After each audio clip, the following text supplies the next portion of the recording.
Namaam Vishnu Padaya Krishna Prestaya Bhutale Srimate Bhaktivedanta Swami Nitanamine Namaste Saraswati Deve Gauravani Pracharine Nirvisesha Shunyavadi Paskachade Shatarine. Reading from Sri Prabhupada Lilamrita, Chapter 1, Childhood. It was Janmashtami, the annual celebration of the advent of Lord Krishna. 5,000 years before, residents of Calcutta, mostly Bengalis and other Indians, but also many Muslims and even some British, were observing the festive day.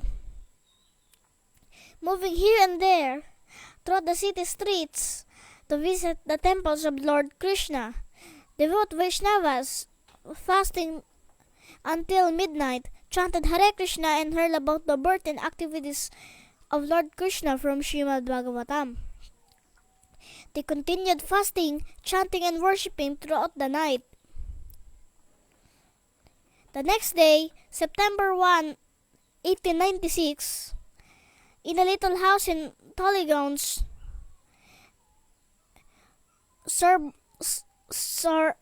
suburb of Calcutta, a male child was born.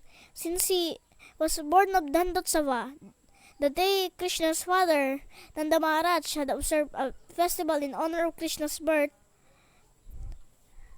the boy's uncle called him Nandulal, but his father, Gaur Mohande, and his mother, Rajani, named him Abhay Charan, one who is fearless, having taken shelter at Lord Krishna's lotus feet.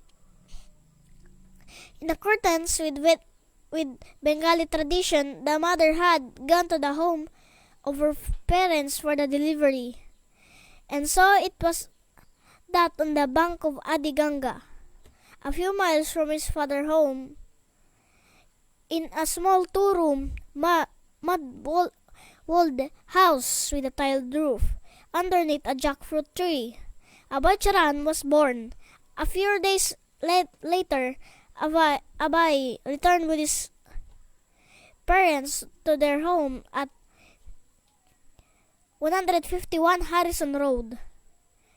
An astrologer did a horoscope for the child, and the family was made jubilant by the auspicious reading. The astrologer made a specific prediction.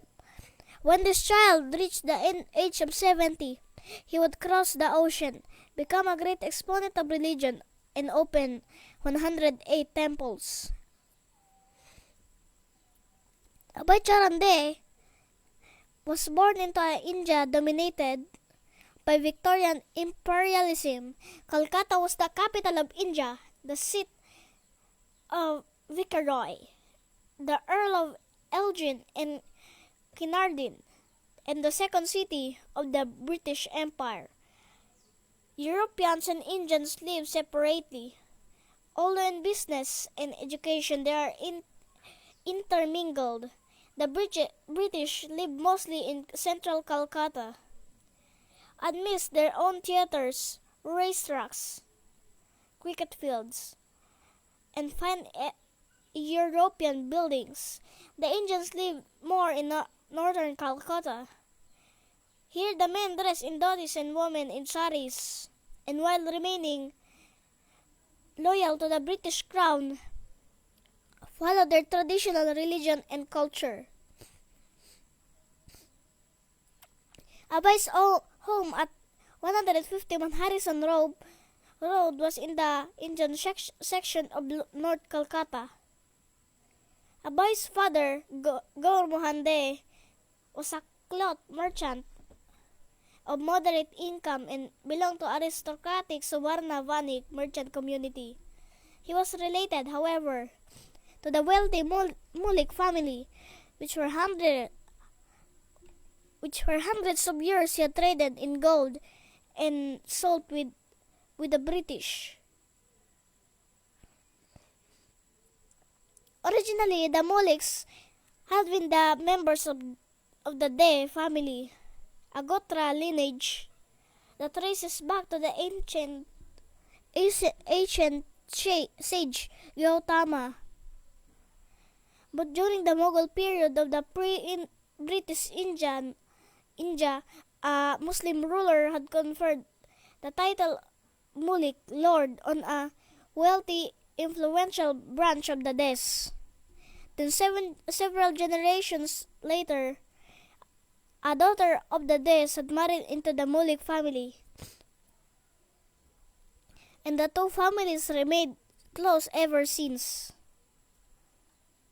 An entire block of properties on the either side of Harrison Road belonged to Lukanat Mulik, and Gaur Mohan and his family live in a few rooms of the 3-story building within the Mulik properties. Across the street from the Des residence, there was a Radha Govinda temple, where for the past 150 years, the Muliks had maintained the worship of the deity of Radha and Krishna.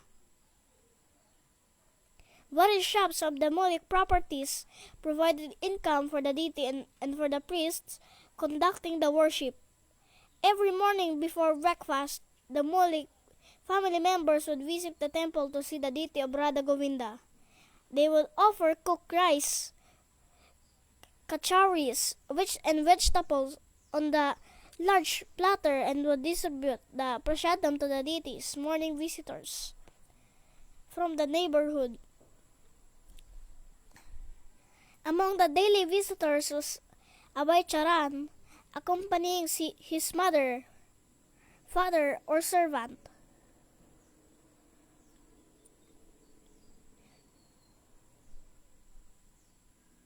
Srila Prabhupada, I used to ride on the same perambulator with Siddheshwar Mulik.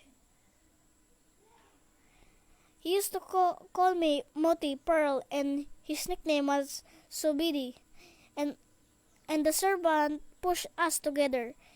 If one day this friend did not see me, he would become mad. He would not go in the perambulator without me.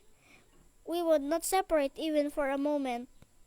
As the servant pushed the baby carriage into the wide expanse of the Harrison Road, timings crossing between the bicycles and horse-drawn hackneys, the two children in the pram gazed up at the fair sky and tall trees across the road.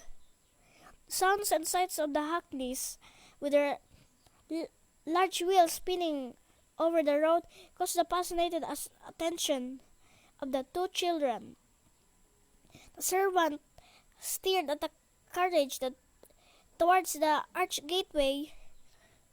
Within the red sandstone was wall bordering the Radha Govinda Mandir, as Abhay and his friend rode underneath the ornate metal arch into the courtyard.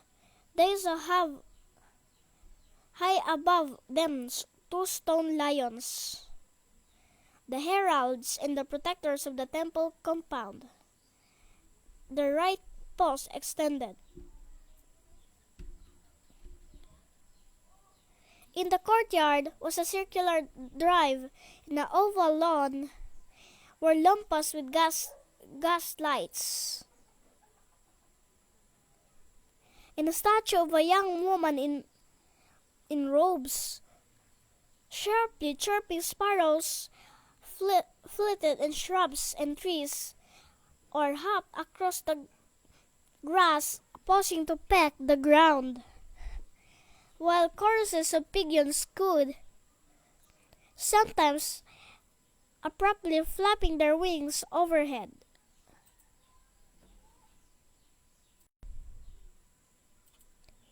Sailing off to another perch or descending to the courtyard, voices chattered as Bengalis moved to and fro, dressed in simple cotton saris and white dhotis. Someone paused the carriage to amuse the golden-skinned boys with their shining dark eyes, but mostly people were passing by quickly, going into the temple. Hare Krishna! Srila Prabhupada ki Jai!